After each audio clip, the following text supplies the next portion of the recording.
And it should say recording on your side. Is it recording? Yes.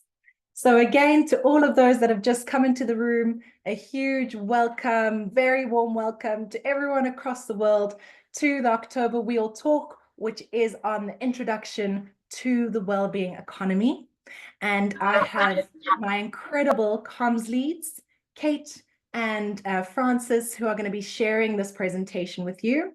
They are, well, Kate is from Canada, Frances is from Scotland, and I'll hand over to them to start the presentation. I was going to do long intros, but I can see we're already 4 minutes in. So I'll hand over to them to do the presentation, and we'll have a lot more interaction towards the end. Over to you, Frances. Kate here. Thank you so much, Tobele. Thank you everyone for joining the intro to the wellbeing economy. In terms of how we're going to be going through this presentation, firstly, we're going to give you a bit of information on the Wellbeing Economy Alliance, the concept of what a wellbeing economy is, and then we're going to be going through some of our frameworks. Sorry if someone wouldn't mind muting there. And then we're going to be going through some of our frameworks that we have. So maybe you've heard of them before, the 5 needs, and then the 4 Ps. And then Frances is going to be taking us into some examples of wellbeing economies in action, and then also some frequently asked questions. And then we're going to open the floor for any questions that you have. So if you do have any as I'm presenting, do put them in the chat or wait till the end and we can address that. So, who is the Wellbeing Economy Alliance? Well, we emerged in 2017 as a collaboration between academics, NGOs, and activists who recognized that the dominant economic model being followed around the world wasn't delivering for the majority of people, and it was leading to runaway climate change and increasing inequality. We also helped to start the Wellbeing Economy Government Partnership Program. We're going to get into this in more detail a little bit later on. But it's a collaborative group of governments who are committed to shifting the focus of their economies from traditional measures of success, like GDP, to broader measures of well-being. And this approach really prioritizes human and environmental health, social equity, and sustainable development. So we are an alliance of alliances. We have 400 organizational members around the world, 15 hubs, almost 3,000 members, 6 national governments, as we mentioned, a number of academics, ambassadors, and policymakers. So maybe some of you are calling from one of these hubs that we have, 15 across the world. If you don't see your location on here, we did just launch a hubs guide if you wanted to start your own.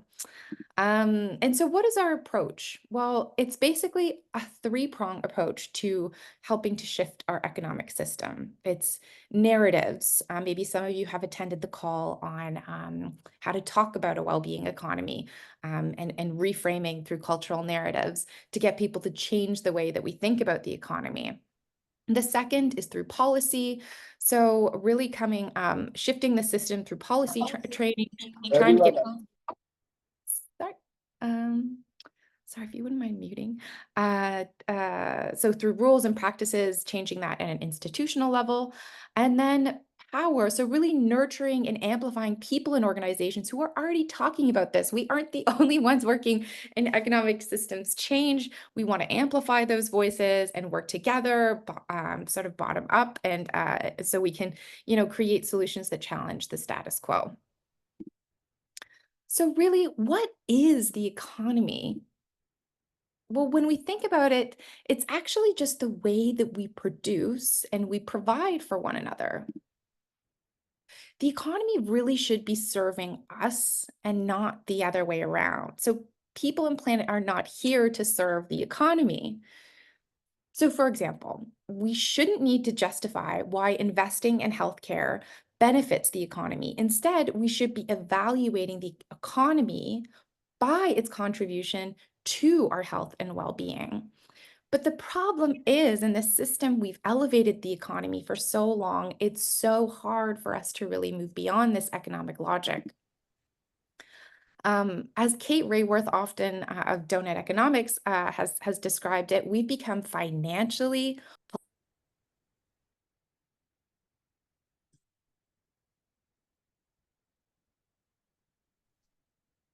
Kate has muted herself.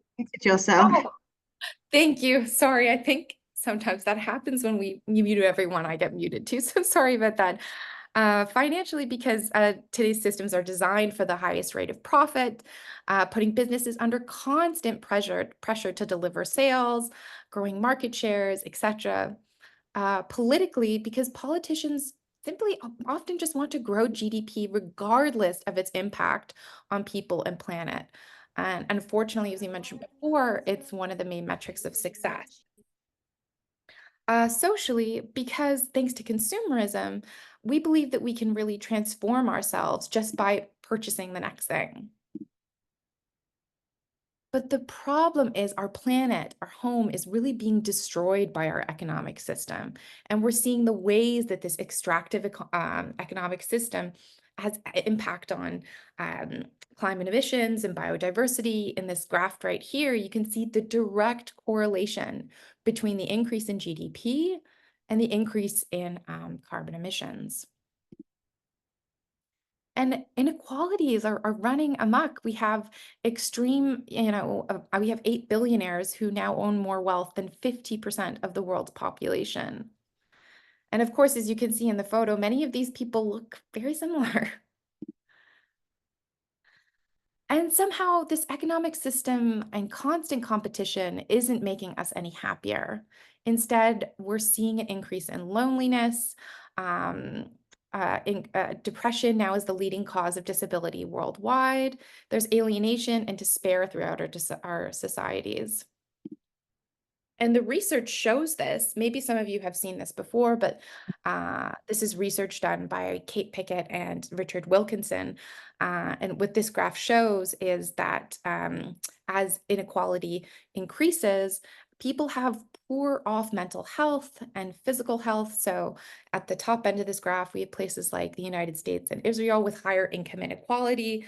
And what the data is showing from an epidemiological level is that it's actually making things worse for people from a health and mental health standpoint.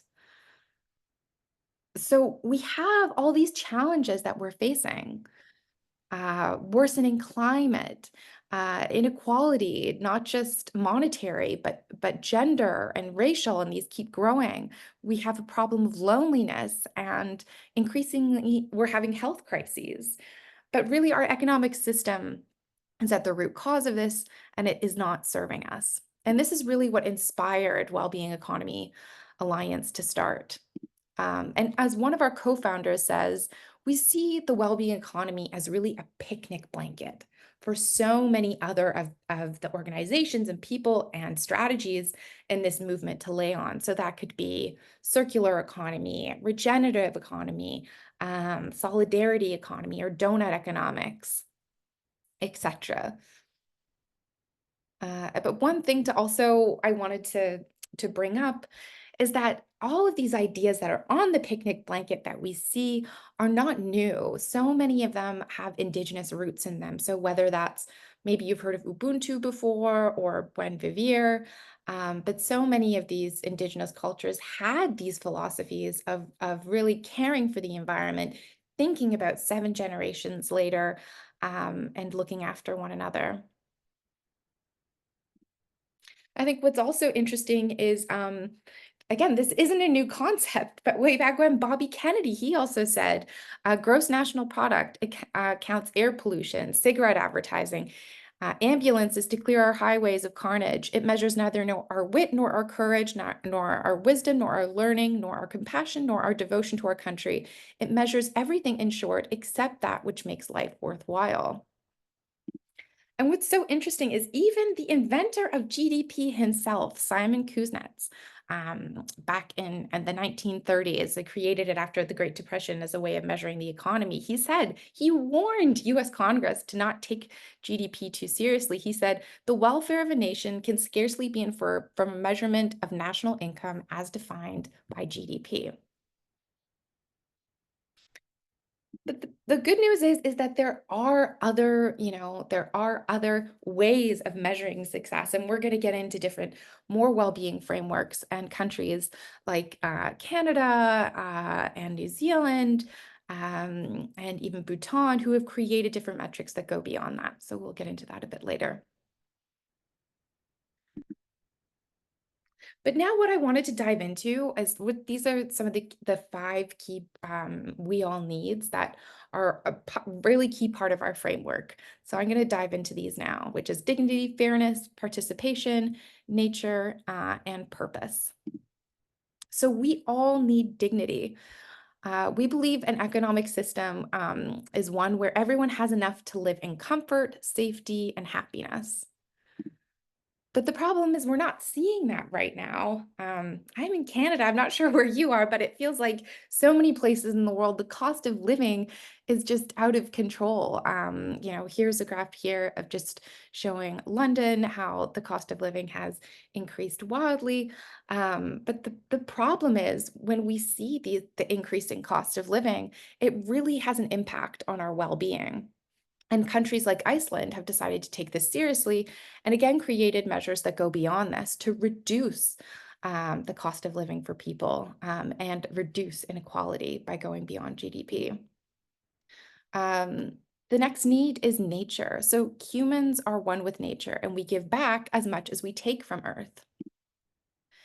But the problem is cleaning up an oil spill might actually be good for GDP, which doesn't make sense at all.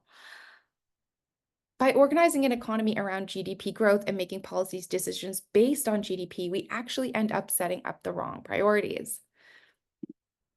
A good example of someone who's doing this differently is Wales. They created the Future Generations Act.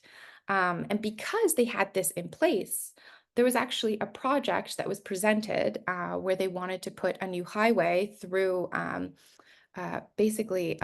area that was really high in biodiversity.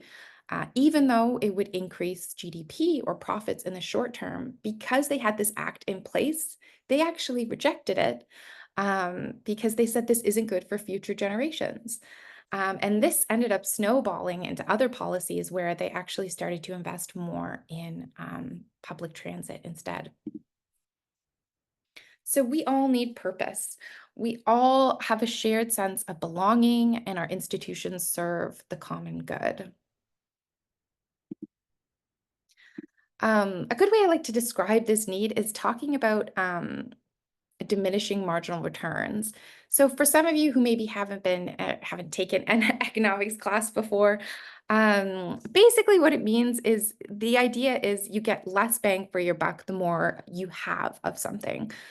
We like to think of it akin to salt. So you need a bit of salt in your diet and it brings out the flavor, but if you have too much of it, it's really going to harm your health. And this is the same for GDP.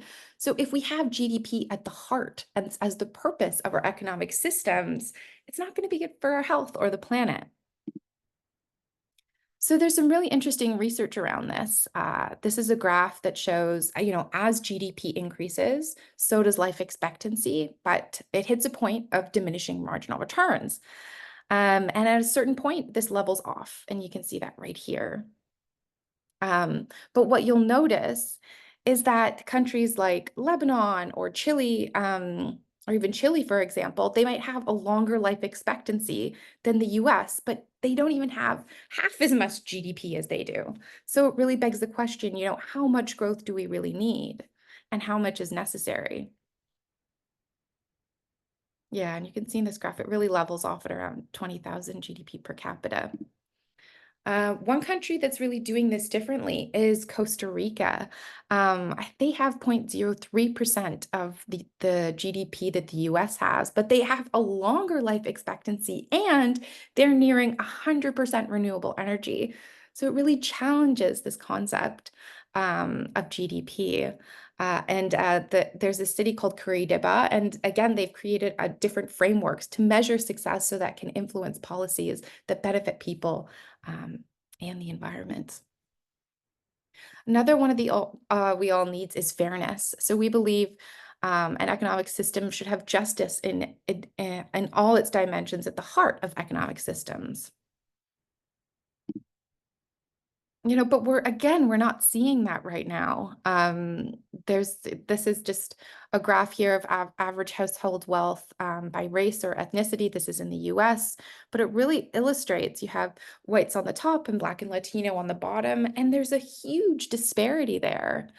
And some of our ambassadors will tell you this is by design, actually. There's really deep connections between our current economic system and colonialism, which happens to really exacerbate some of those disparities and gaps.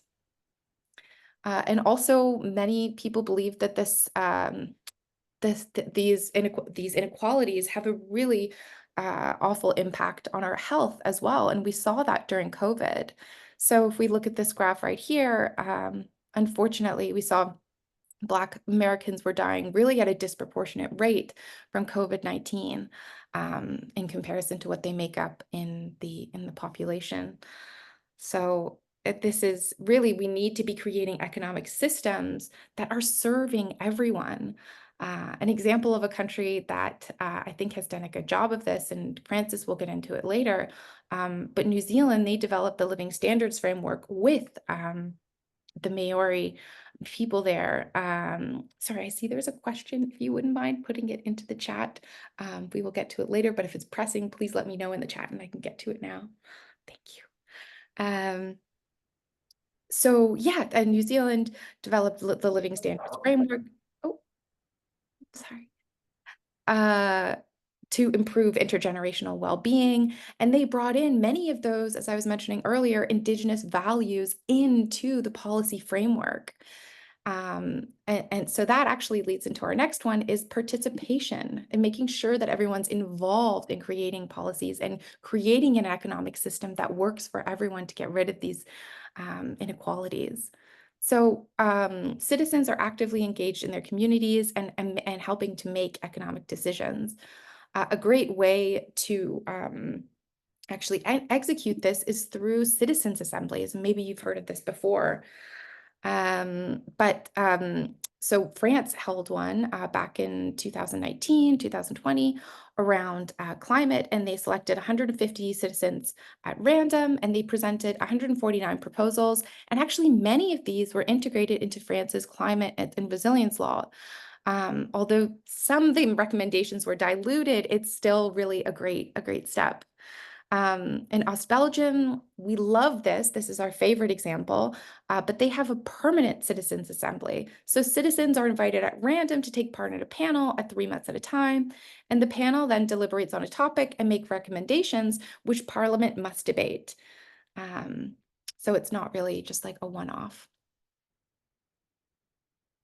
So hopefully that was helpful. Now I'm going to dive into the 4 Ps. This is another framework that we use to explain what a well-being economy is. So we believe it's one that has pre-distribution, purpose, prevention, and people-powered. So what is pre-distribution? This means pre-distribute power, wealth, time, and income. Examples of this could be social enterprises, businesses owned by their workers, community wealth building, living wages. Purpose, similar to what we were talking about before, but an economy that's set up to deliver human and ecological well-being. So adopting wider suite of measures of success beyond GDP and visionary national development plans. One we adopt preventative measures that can stop harm from happening in the first place. So that could be outcome budgeting or circular production and consumption. And lastly, we want to ensure economic decisions are powered by people. So going back to what we said before, citizens' assemblies and participatory budgeting, which Frances will get into. So this last little piece here, I know this is a lot of information. We're trying to cram it into one here, but so often, we get asked the question, well, what does this mean in practice? Like, what are the policies? So this is hopefully like a helpful little graph for you. But we have 5 different sort of areas that we like to focus on. One is well-being economy frameworks. We've talked about that a little, and Frances is going to get into more examples around that. Other policy recommendations around planetary health and regeneration of nature. So that's transitioning to a decarbonized, circular, regenerative economy. Implementing true cost accounting, getting rid of planned obsolescence, recognizing, and this one's awesome, recognizing the rights of nature in policy and legal frameworks. And that's been happening across the globe, which is exciting. The next area is comprehensive and progressive tax reform. So reform tax systems to include wealth and financial transfer taxes, address tax evasion and avoidance, raise revenue from tax to the wealth and windfall profits of large corporations, or create social or citizen wealth funds for universal basic income and services. Another area is work and care. Oxfam has even put it, we live in a man's economy, and so much of women's work and care work is invisible. So really addressing the gender power imbalances and working to resolve that, increasing minimum wage, reducing the work week to allow for care work, etc. And then lastly is around participatory governments for future generations. So implement long-term national planning with citizen participation, recognize the rights of future generations. This has been huge in the UN Summit of the Future. Maybe some of you noticed that.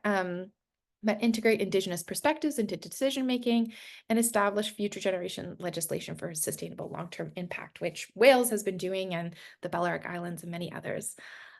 So now I'm going to hand it off to Frances, who's going to go through some well-being economy thinking in action.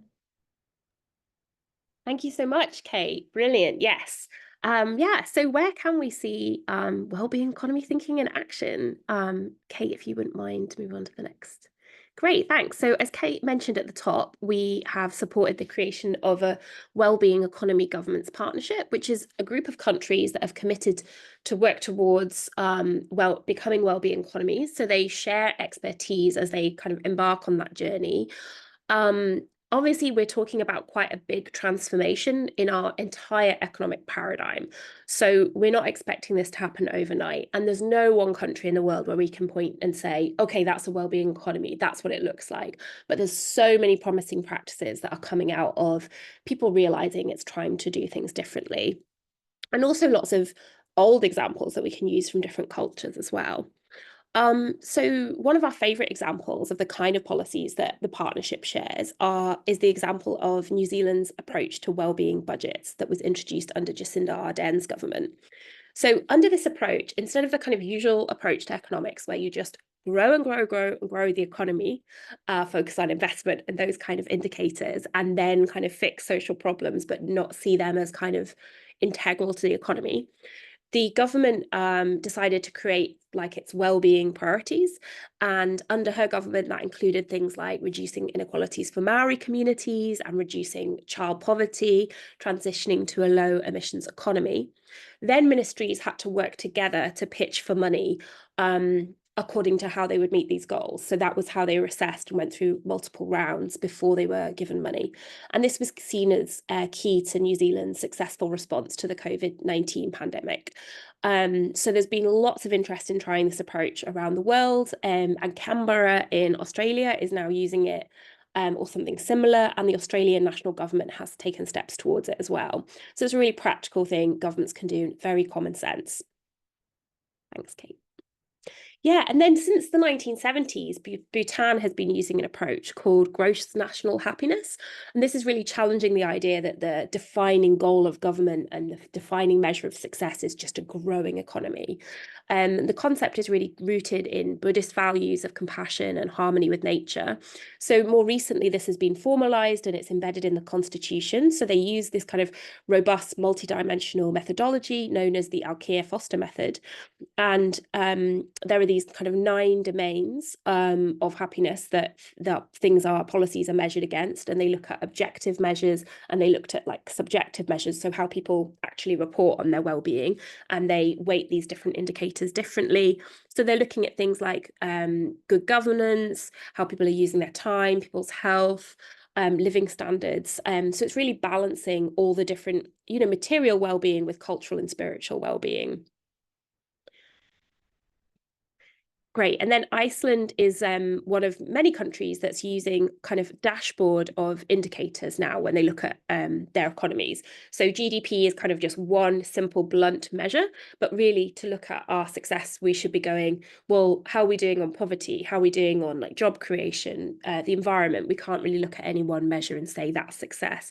So following public consultation, Iceland introduced 39 wellbeing indicators and 6 priorities that drive the government's fiscal strategy and annual budget. So this includes things like secure housing, mental health, transition to a low carbon. Great, thanks, Kate. So now there's a few questions that we get asked all the time. So we thought we'd just jump straight in, anticipating a lot of these popping up in the chat. So those three, if you just don't mind unmuting as you join, that'd be great, thanks. Or muting, sorry.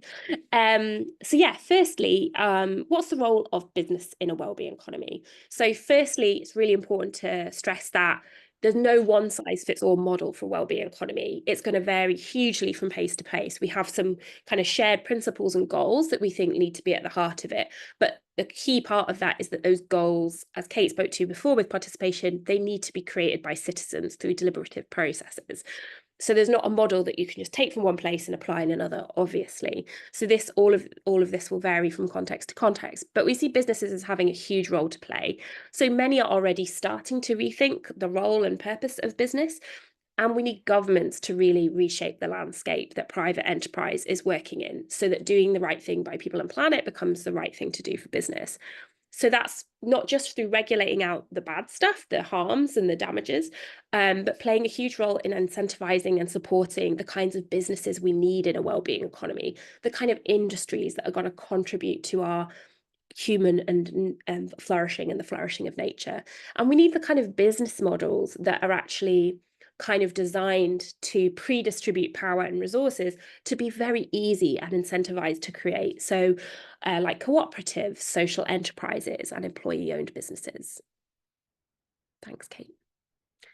And how would we pay for it? So firstly, I think we need to be real about the actual costs of our current system.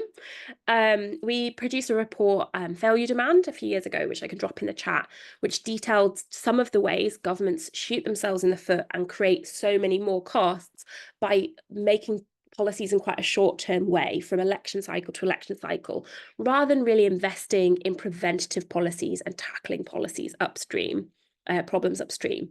So, for example, a lot of policy and money goes into dealing with the strain on our societies that comes from having vast inequalities. So, for example, a lot of countries, governments will have a duty and will pay to house people who are homeless, but they're not saying what would it look like to not have anyone fall below a livable income where they couldn't afford rent or housing or safe shelter. We see huge increased costs of health, increased crime in places that are very unequal, when we could be investing upstream in making sure everyone had enough to live. And obviously we're seeing increasingly around the world, environmental devastation is increasingly costing us, and that's only going to get more. So there's a lot of money to be saved in ditching the current model. And obviously, a lot of the kind of things we would imagine seeing, like potentially minimum income guarantees or universal basic services, will require investment.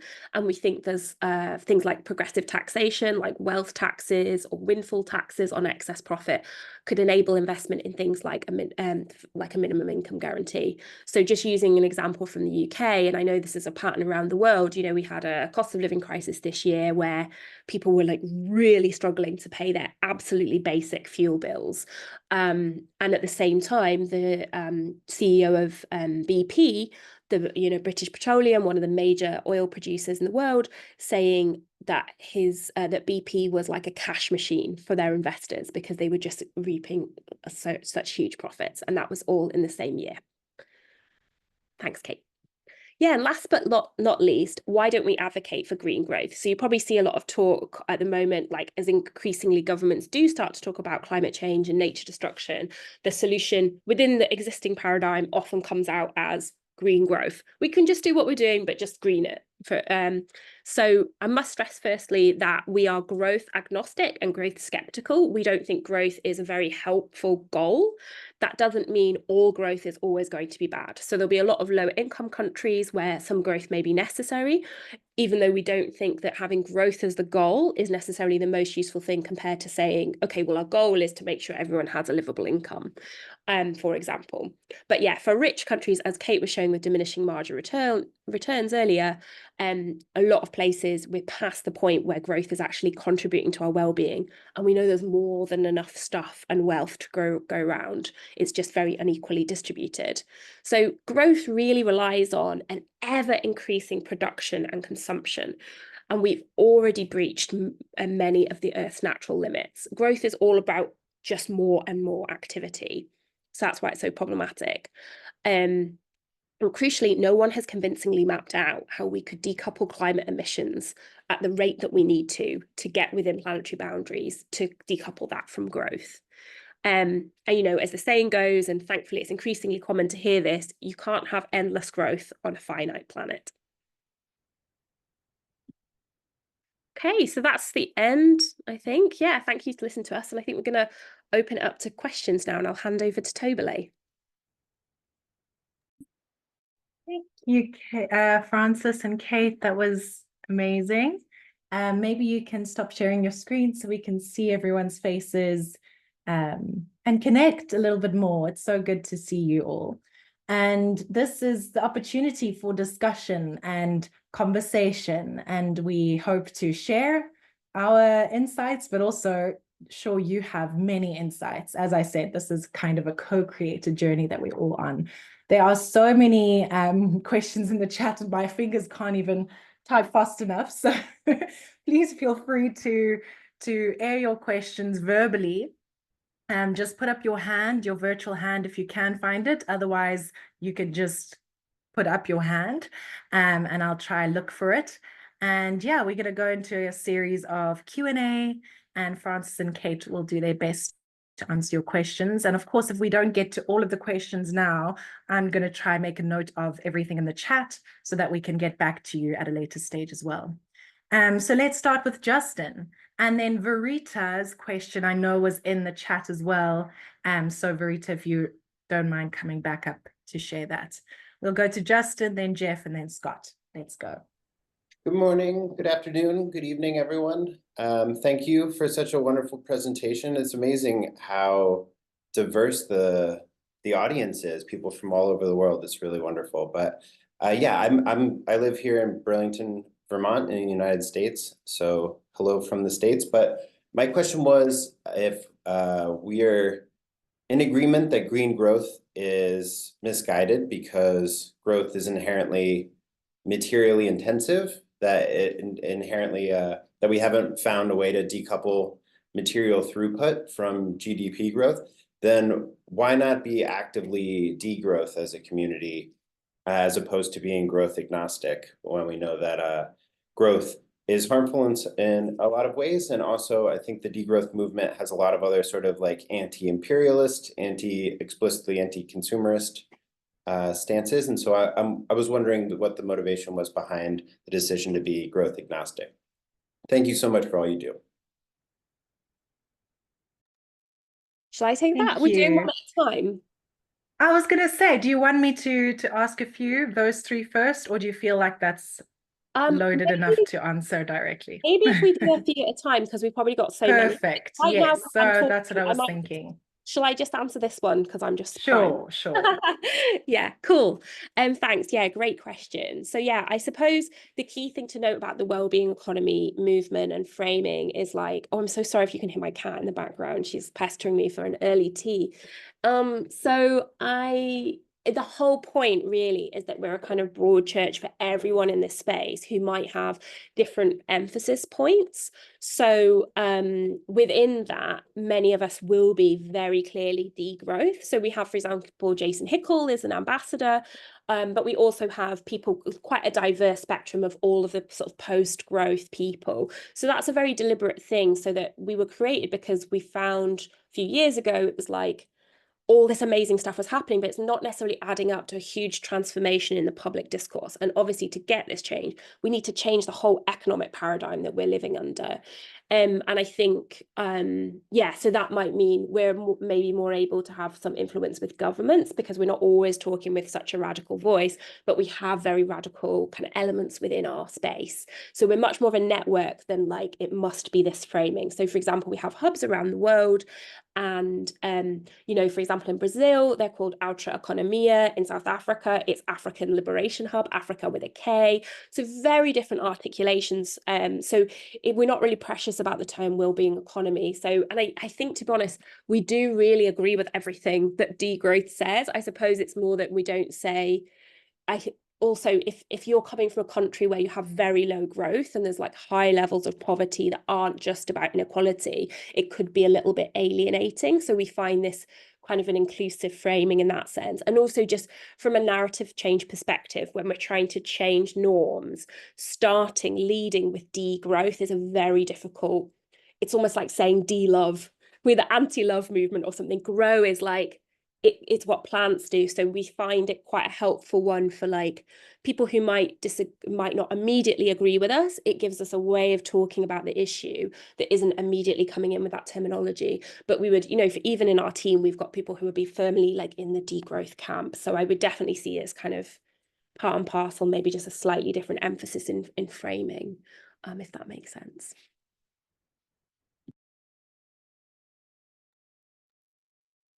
Great. Let's go to Jeff, and then I don't know where Scott is, but if you're still there, please ask after Jeff.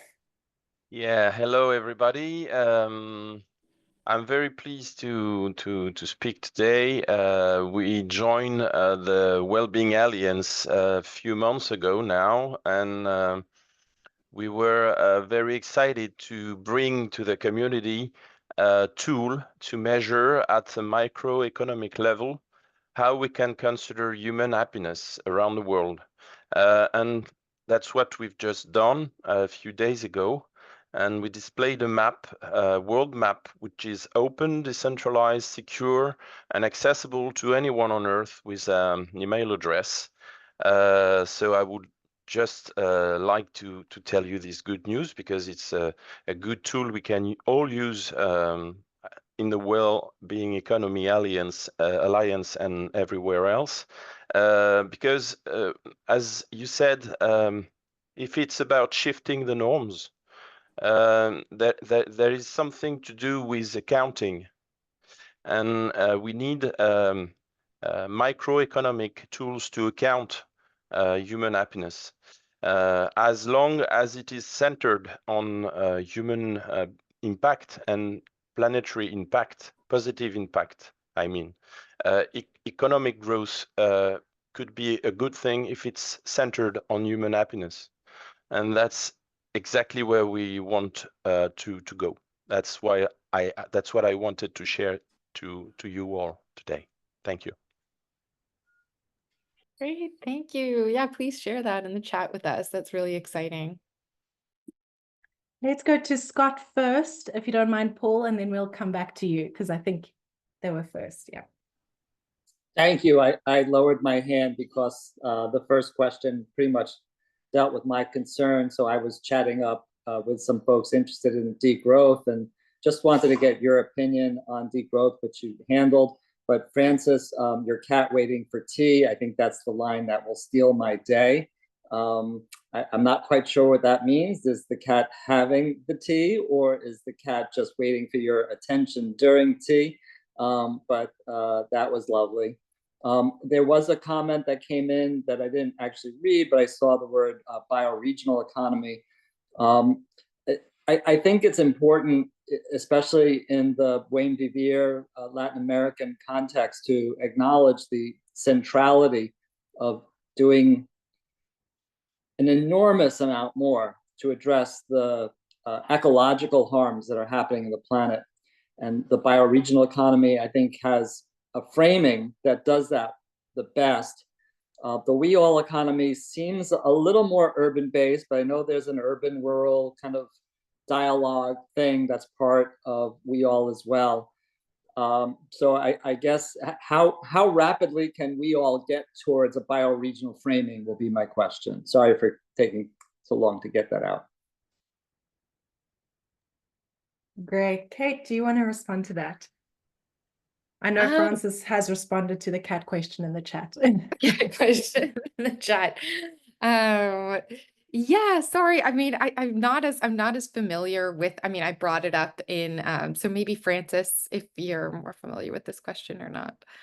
I don't feel equipped to answer it. Yeah, I'm not sure. Yeah, I guess I'm not an expert in bioregionalism at all. So, but I know that Bio Akomolafe is very passionate about it, and lots of other people who are in our network, and he's one of our ambassadors.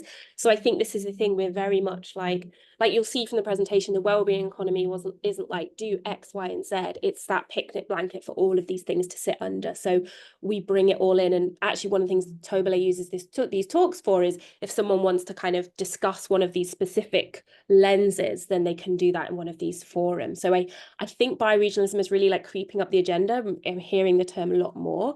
So Kate and I are comms people, so we're doing this kind of show level one, but there's lots of very clever policy people that sit behind us. No offense to Kate and I there, but so yeah, maybe that would be a good one for a deep dive. Yeah, definitely. Sorry, Kate, did you want to respond to that?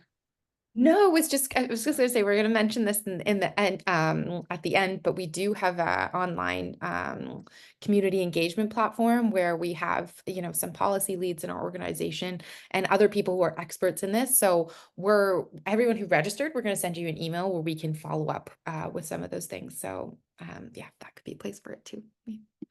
Yeah, definitely. I was going to say we have, I work with a lot with our members. We have over 400 as mentioned, and there are a few that are specifically looking at bioregions. So it is a conversation that is frequently had. And Simon Tysost, our movement and advocacy lead, is also great to speak to. So he is at COP16, I think, this week, where this approach has been brought up a number of times. And some of our hubs, so like WEAll Iberia, for example, was looking more at a bioregion, and some of the newer hubs that are approaching us to start hubs are looking at bioregions actually as kind of the place to start that. So yeah, it is increasing in terms of the topic. Jeff, let's go to you. Or did you go already?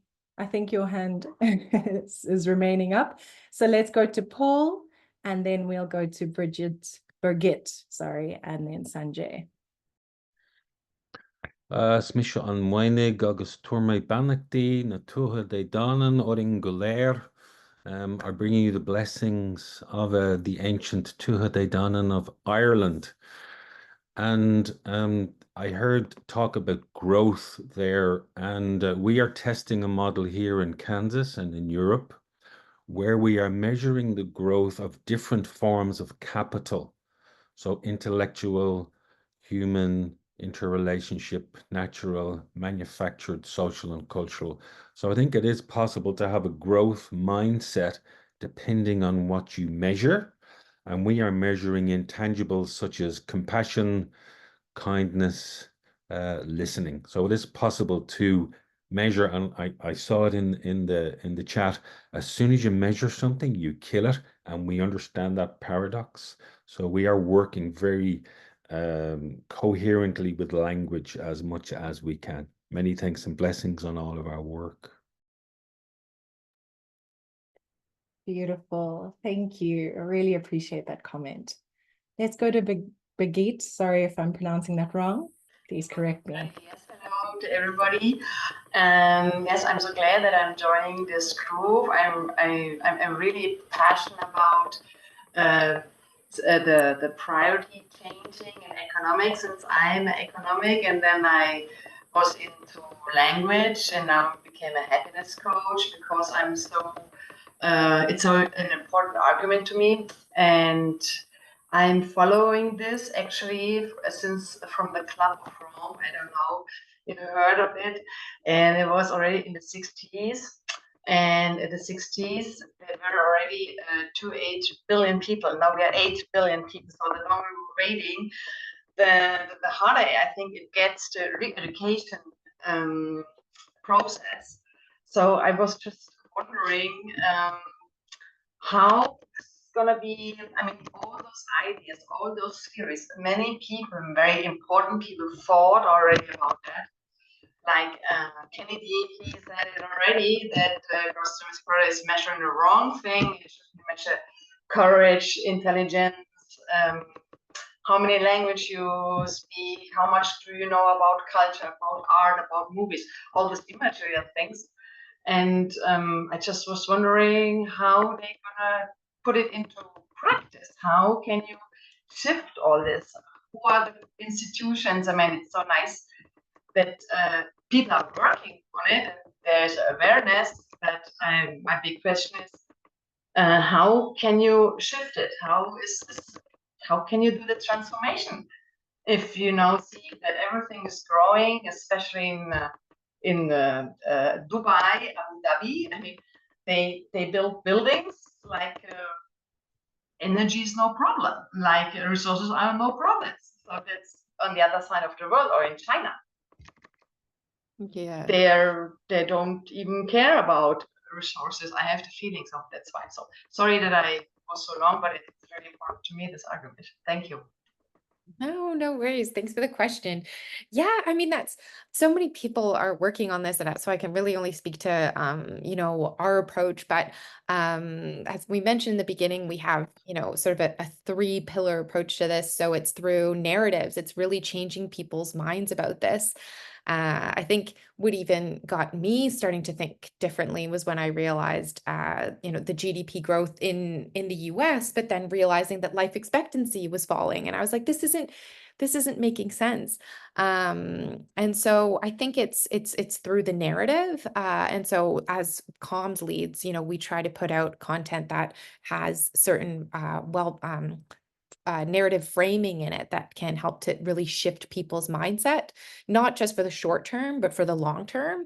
And then the other piece is around, trying to change policymakers' opinions on this. So we have a number of different hubs across the world who are giving presentations to different city councils or policymakers, and really getting them on board. And I think WEAll, the Wellbeing Economy Government Partnership Program, is a really great example of that in action. And that is organic. There's, I think, 6 countries, well, 5, 1 actively participating, but there's a few more that are in the pipeline that I can't announce now, but I think that's really exciting if we can continue to grow that. Their initial thought was, let's create something opposite to the G7 or the G20 or something like that, but make it around creating different frameworks around going beyond GDP. So yeah, and then the last part of our pillars I mentioned is around power bases. So it's connecting with people already doing this work. And I love that some people even on this call are just telling us what they're doing and sharing that. So I think opening space for that and making those connections. And you mentioned the Club of Rome. We're deeply connected with the work that they do. We created campaigns with them for the UN Summit of the Future, which was really exciting because they plan to go beyond GDP. The UN member states have said this. So yeah, I think that's part of the work as well. Sorry, I feel like I went on too long there, but hopefully that helps. It's a lot. I don't have all the answers, but that's what we're doing, and change seems to be happening. So, but Frances, did you want to add to that too? Like, I'm sorry, you might have even said some of this. I was just responding to a question in the chat, but yeah, we're definitely seeing like WHO and big institutions changing. And I just feel it's one of those things that feels so far away, and then suddenly it's going to snowball. So we've seen public opinion polling around the world in lots of different countries that really shows that even it's only like the very richest people generally that think that the economy is working for most people. So we feel like public opinion is generally on our side if we can mobilize well. But it's going to take changes at all levels of the system. And we do a lot of work with like entrepreneurs, so policymakers in big institutions or in governments that want to do things differently to help them connect and learn from each other. So it's slow, but it takes kind of all of us attacking it from different sides, I think. Thank you. Sanjay, maybe we can hear from Sanjay and Renita before we... Oh, are you driving? Sorry, I had to get my jog. So we'll talk about cats and dogs. So anyway, my question was, there are a lot of competing frameworks. I joined the discussion late, but I heard about the picnic table or the picnic blanket, where all these potential frameworks are adjacent to each other. So my question is, mechanisms to work with other frameworks, and is there a clear way to show where this alliance drops things off and say inner development goals fix things off, or the circular economy discussion fix things up, or donut economics? There's a lot of frameworks, right? So in the context of what you folks are focused on, how does it focus very specifically on something core to what you guys do, and how does rest of it maybe straddle into other frameworks? So any thoughts on that is valuable. I appreciate it. Yeah, so actually there was one slide in here that I deleted and I was going to add, and now I'm regretting that I didn't put in. Okay. But I'm gonna put this into the chat because there has been a lot of research on this exact question. And the Center for Thriving Places and Carnegie UK, they looked at, I think, I don't know, 50 or something different well-being frameworks. And actually what they found in their research is that they all share 8 different ingredients. And so that's really broken down. I think it's like into 3 different themes and then 8 different ingredients. But so there's a lot of commonalities. And I think that that research was really helpful because it allows people to really sort of start what they are and know that, okay, here's the different ways that we can kind of begin this work, and know that it has to have these different frameworks. So I'm gonna pop that in there, but I believe it's around, creating a fair economy, protecting the planet, things like that. So I can drop that in there, but it really answers exactly that question. So I'll put that in the chat now. Thanks, appreciate it. I don't know if Frances wanted to add to that, but if not, we can go to Sanjay. I think I would just add that that's the point of the alliance, right? Is to bring these groups together, not just work adjacent to each other, but bring people to have these conversations. So we have, for example, a Beyond GDP working group. There is a plethora of measures and indicators that go beyond GDP, but actually to have the space to discuss and bring this coherency is the word that I think is important. And because it's also confusing for the person that's kind of stepping into this space and trying to figure out, how do I think differently about the economic system?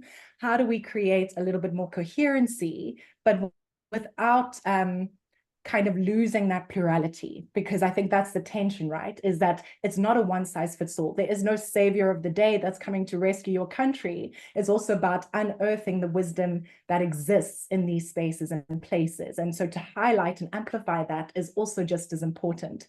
And I think that's the tension that WEAll tries to hold and navigate these discussions together. And we do that a lot in our deeper spaces, depending on the topic. So we'd love you to become a member if you would like, Sanjay, so you can be part of those deeper conversations as well. Let's go to Vernita. Is that the first step? Sorry, is that the first step to deeper engagement? Sorry, my question was, is that the best way? So becoming a member will allow you to be in these deeper conversations. Obviously, there's not much we can do in an hour. This is really an introduction to this space and to these topics, but we have a lot more deeper engagement as you become a member in this space. Was there someone now I forget Vernita. Vernita. Yes, Vernita, please go ahead. Hi. Just 4 really quick questions, most of them yes or no. And how I put my hand up when the presentation was rolling, and there was a graph on wealth inequality by race, and there was on one slide there were 2 graphs, and I couldn't tell if it was Black and white by what region of the world, the United States. On the right-hand side, it said it was the United States. On the left-hand side, I don't know if it was a different data set. It was the US. Yeah, sorry. I should have made that clear. Yeah, that was it was both in the US. Yeah.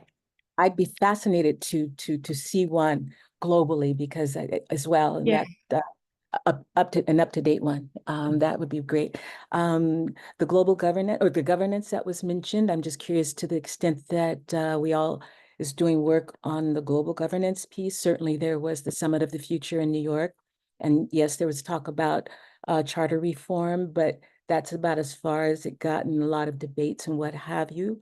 And I make the argument that an undemocratic economic order birthed a UN charter and a UN system with severe democratic deficits, and also within any kind of treaty or charter or constitution like document like that, embedded within it is a presumed economic model.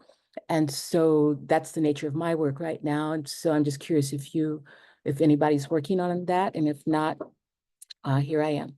And if there's any interest, I don't know.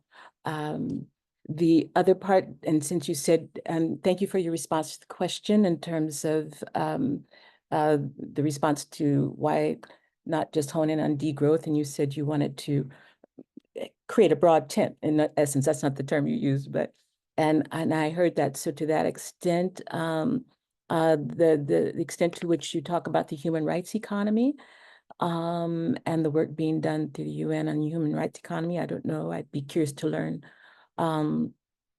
how WEAll is doing that, or if you speak about the human rights economy or the post-growth economy as you do all the other different variations which decenter growth.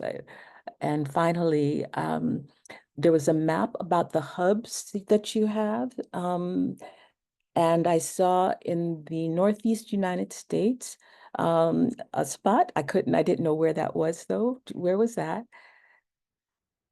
Oh, well, we have a hub in California, and then there's also, we're part of the Vermont Prosperity Project. So Vermont. Okay. yeah, sometimes our Okay. hubs aren't exactly called, it's not exactly WEAll Hub, but we're part of that movement. So yeah, Okay. I'm not sure if you've heard of them, but we can Yes, I connect you. have. Yes. Okay. Okay, perfect. Okay, awesome. Yeah. Yeah. And finally, how do you, if somebody wanted to turn their town into a hub, how do people go about doing that with WEAll? I just for background, I'm right now living in the Midwest in Illinois, and at the same time I do a lot of international work. I'm sitting in Jamaica right now. So yeah. So that would be my question would be also asking that for a town in the United States and for different places, particularly in Africa and the Caribbean. How do we do that in collaboration or with your support? Amazing. Shall I take these, Kate? Sure, go for it. Yeah, so there's a lot in there. So the work you're doing sounds fascinating. So one of the whole points, we're really a network, we're not a campaign group. So the whole point is to connect everyone. So it would be amazing to have you as part of the network so that you can exactly find the people who are doing this and are interested. It sounds incredible. We'd love to learn about it. But on that, we do have a project at the moment called Global Wellbeing Economies, where we're trying to bring together kind of thought leaders from around the world, from very different contexts and perspectives. So a lot of like Indigenous leaders, but also people with the kind of traditional power in the system. So like mining, and to really co-create some priorities for what global economic systems could look like. That's obviously a very long process that involves a lot of relationship building, because there's a lot of like challenges in that. So that is something we're working on that you might be really interested in. We have some principles that are emerging from that. So I could definitely connect with you on that after. Human rights economies, absolutely. Again, so Derek Hamilton is one of our ambassadors. That's again, really? Okay. Yeah, I should not be surprised. Okay. Yeah. So it's very much like, it's not, wellbeing economy isn't about like this version. It's much more like, here's a space for us all. So for sure, that's really important. The hub. So we have created a guide, because at the moment the demand is so high, it's hard for us to kind of support, which is fantastic. Yeah, because it can be a lot creating a hub, right? But having said that, yeah, so that I think Toby's put the link in the chat, but I can also connect you to our hubs lead, Anna, who supports people thinking about starting a hub. Yeah, for sure. Well, congratulations on your work. I'm a barefoot girl from South Central LA and Compton who worked all over the world. And I'm an ecologist and an economist. And I'll just be straight up. I also am looking for short-term contracts. So if not necessarily with you, but if you guys, perhaps you can direct us to how we find these kinds of opportunities to share our skills and our experience and get paid for it. Yeah, I love that. Yeah, thanks for bringing that up. When we send out our email, I'm going to send a link to the engagement platform, and we have a space there for offers and needs, and exactly that, you know, where people are saying we have this opportunity, or I'm looking for this opportunity. So we have that in our Slack channel as well. And yeah, so that's another place to look. But thank you for your questions. Thank you. Thank you. Thank you for all that the three of you are doing, and everybody here. Yeah, thank you so much to everybody here. Leo, I don't think I'm probably also saying that incorrectly, but we're not going to have time to engage in your question fully. If you don't mind just popping it in the chat, because I am going to make a note of the questions and we're going to try respond by email or via some platform.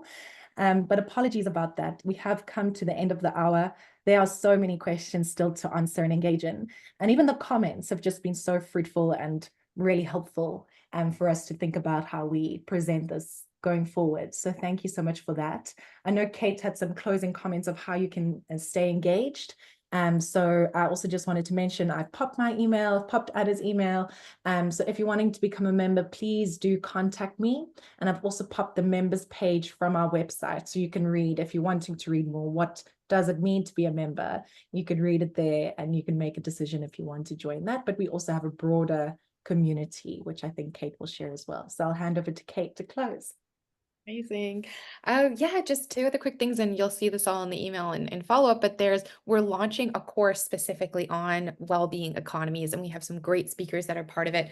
And Timothy Parikh, I don't know if you've heard of him, but he talks about the decoupling thing that people have been bringing up around green growth and things like that. Kate Rayworth is in it. So that's launching on November 6th. And we're having an event on that on November 28th. And then we also have a community called WEAll Voices. So if you're really interested in learning more about some of the work that we're doing and want to share that, I know there was a question around the work that we were doing on the UN Summit of the Future, or work with WHO and things like that. We will keep you in the loop on that, and also share your work as well. So I'll send a link to that in the email where you can join that, and as well, yeah, sign up for the digital community. And thank you all so much for coming on this Wednesday and whatever time in the world it is that you are. We really appreciate all of your questions and comments and being here. So thank you so much, and have a wonderful day. Rest of your day. Too. Thank you. Bye all. Bye-bye. Thank you, everyone. Thank you. Thank you. That's wonderful. Thanks. Thank you. Bye, everybody. Thank you so much for being here with us. I was going to write in the chat that the IDGs and and WEAll are connecting, to whoever put that question there. And I'll share the WEAll talk for that as well. But thanks, everybody. Have an awesome one, and we'll share the recording soon. Let me stop recording.